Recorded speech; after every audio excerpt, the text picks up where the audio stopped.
You're welcome to solve this nice algebra problem, which is t to the power of a half minus t to the power of 1 over 3. This is equal to 4. So, what is the value of t? Now, let's provide a solution from here.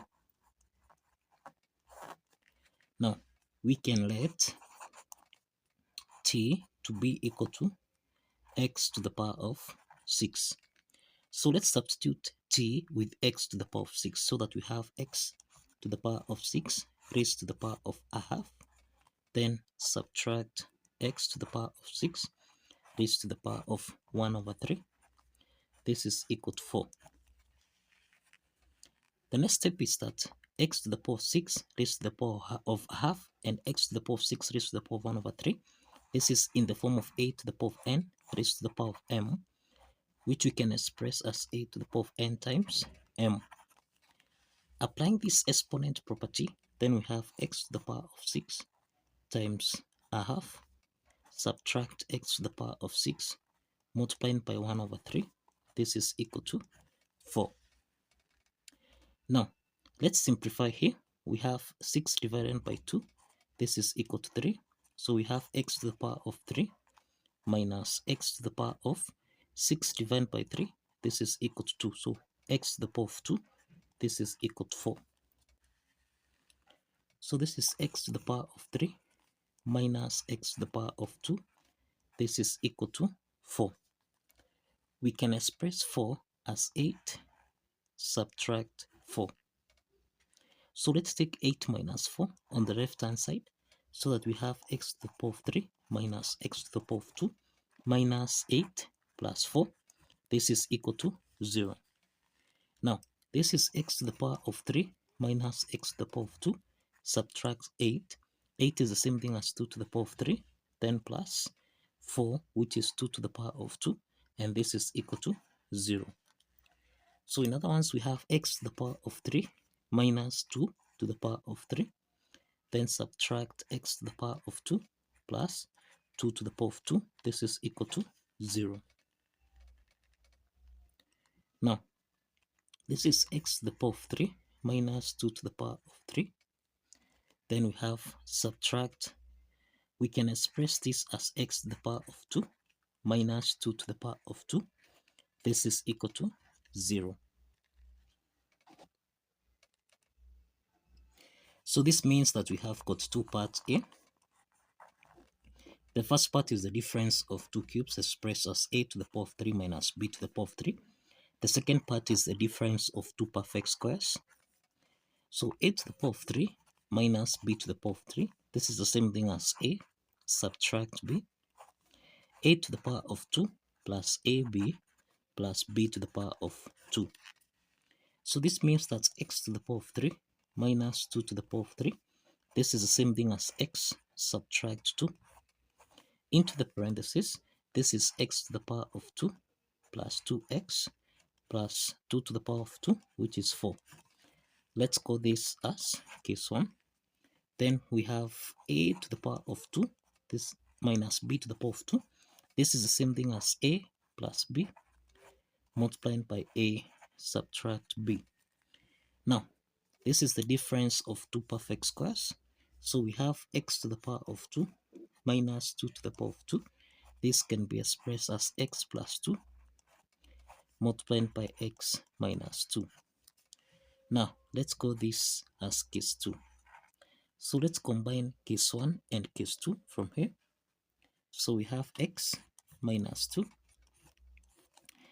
x to the power of 2 plus 2x plus 4 minus x plus 2 multiplied by x subtract 2. This is equal to 0. So x minus 2 is common here.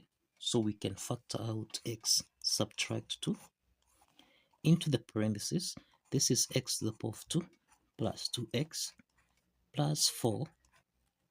Then we have minus x, then minus times plus 2. This is minus 2. Cross the parentheses, this is equal to 0. So we have x subtract 2. This is x to the power of 2. 2x minus x, this is plus x.